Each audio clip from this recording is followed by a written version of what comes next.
Bueno, el ítem A lo que pide es demostrar que estas funciones son funcionales lineales de B. Entonces, funcionales lineales era transformaciones lineales del espacio vectorial en el cuerpo. Entonces, eh, recordemos que si un vector, como dice el enunciado, se escribe así,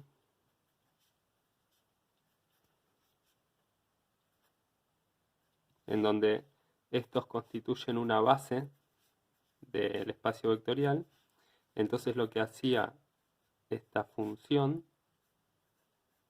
era dar la coordenada j del vector correspondiente, del vector b.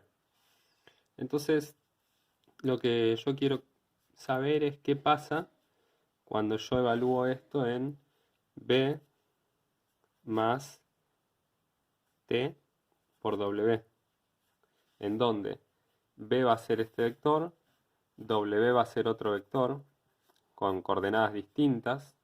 Vamos a ponerle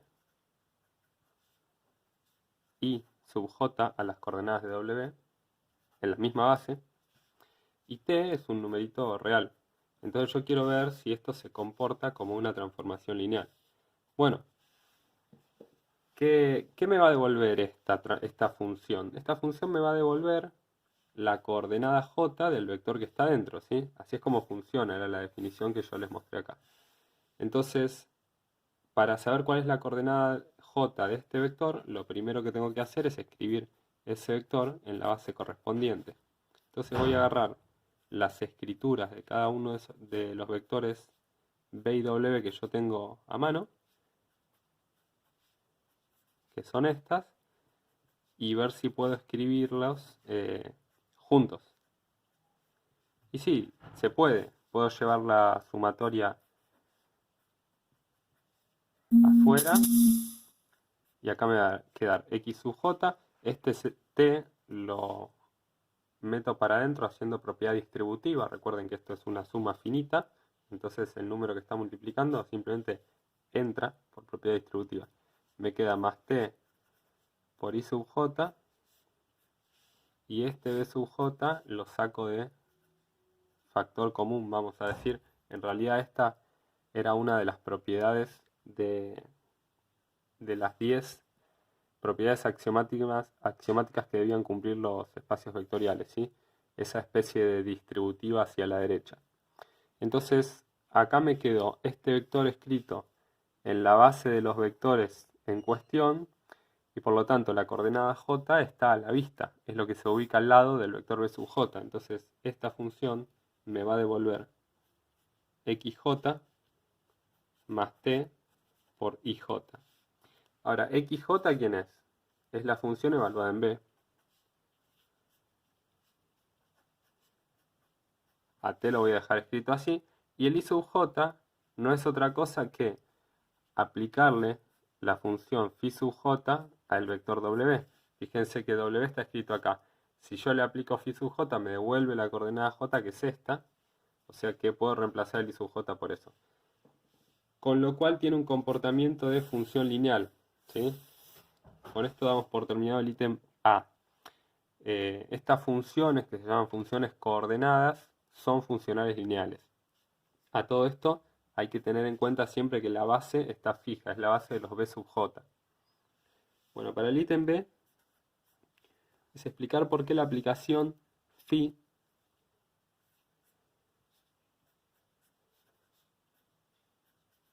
esta, que a cada vector, ¿qué es lo que hace esta aplicación? Por definición, estos dos puntos significan definición, phi se define así,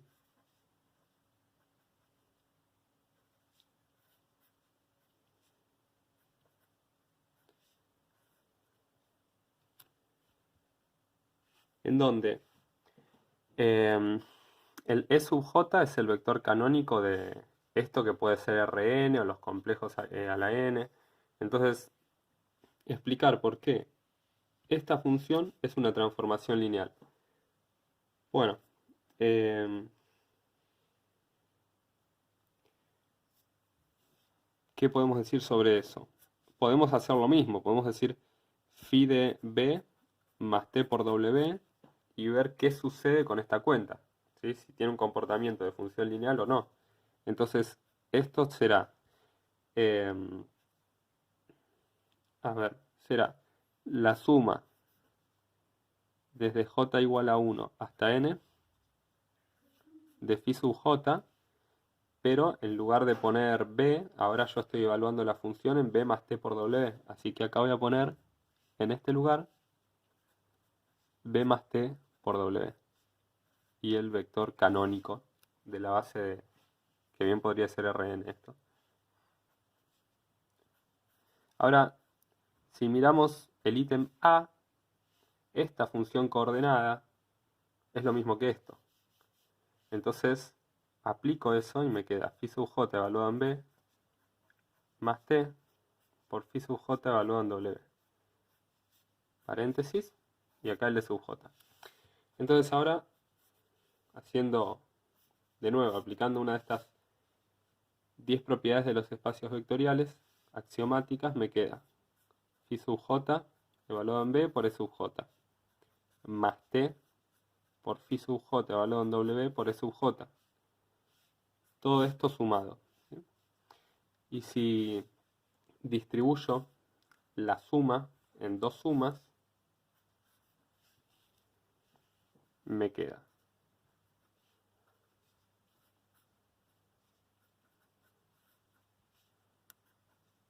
este t lo puedo sacar afuera, es un numerito que no depende de j, entonces puede salir afuera de la sumatoria.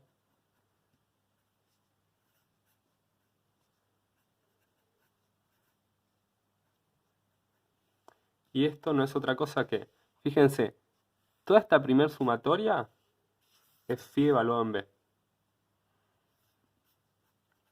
La segunda es phi evaluado en w. O sea que realmente esta función sí que es una transformación lineal, tiene un comportamiento de transformación lineal. Bueno, vamos ahora a intentar comprobar el ítem C. Dice comprobar que es un isomorfismo, ¿sí?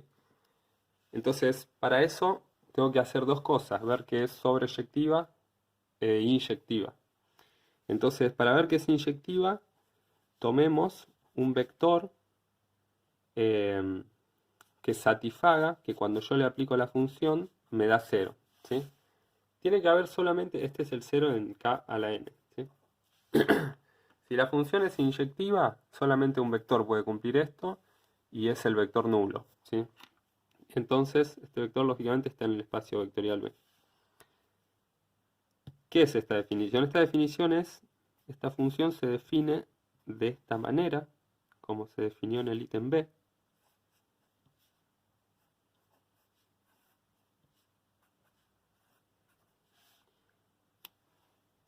Ahora, la base canónica es la base que tiene un 1 en el lugar j y un 0 en todos los demás lugares, ¿sí? Entonces, básicamente cuando haga este producto de este escalar por este vector, me va a quedar este numerito en la posición j y en los demás todo 0.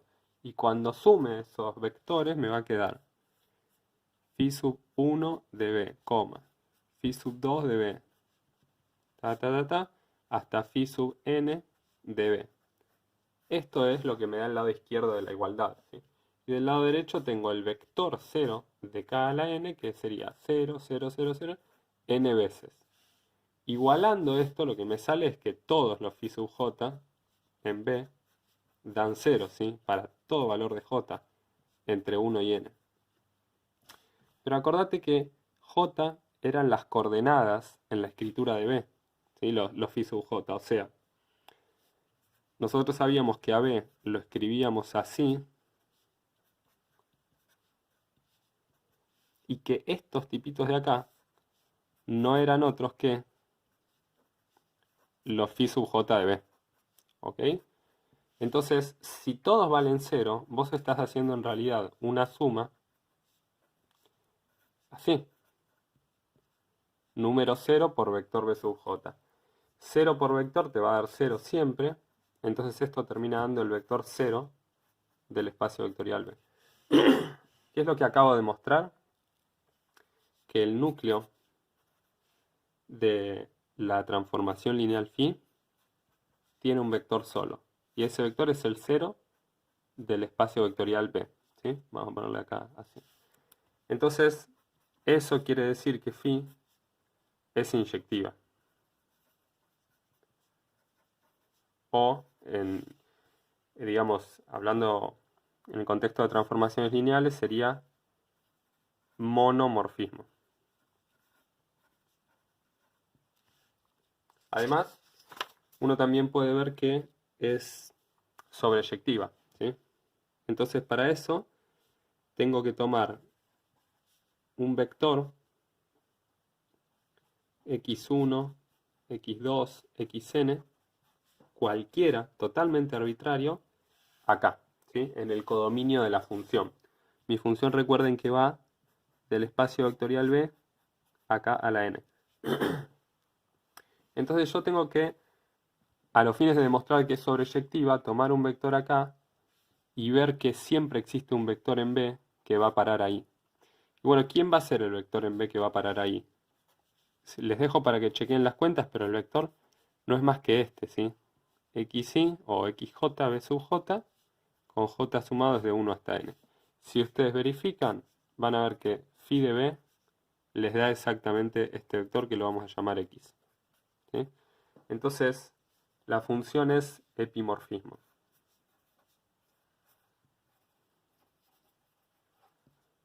O sea, phi es isomorfismo. Bueno, no sé qué dice ahí, pero debería decir isomorfismo. Bien, entonces la conclusión que se desprende de esto es la que nos propone el ítem D, que es concluir que todo K espacio vectorial de dimensión n es isomorfo a K a la n. O sea, si yo tengo un R espacio vectorial de dimensión 5, es isomorfo a R5. Es decir, se desprende de acá como corolario que, por ejemplo, el espacio vectorial de las matrices de 2×3, de 2 filas y 3 columnas, es isomorfo a, recuerden que este espacio tiene dimensión 6, entonces es isomorfo a R6. Y si son matrices complejas, entonces es isomorfo a C6.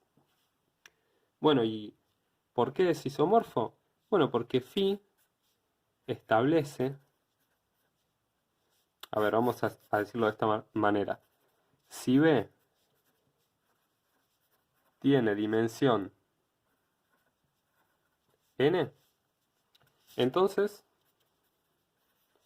existe una base que voy a llamar B1 hasta Bn a los vectores, una base de B. Entonces, con esta base fija, defino phi de B igual a como se definió en el ítem B, ¿no? Para que dar más vueltas. En donde estos son los canónicos de K a la n. Y estas son los funcionales definidos en el ítem A. Y ya vimos que esta función así definida es un isomorfismo, con lo cual, lo que les decía, ¿no? R a la 2×3, las matrices de 2×3 son isomorfos a R6. Y así, por ejemplo, los polinomios de grado a lo sumo 2, que tienen dimensión 3, que una base es la función 1, la función x, la función x cuadrado, son isomorfos a R3, etc. Miles de ejemplos. Ahora lo que vamos a ver es un ejemplo concreto en el video siguiente para afianzar estos contenidos.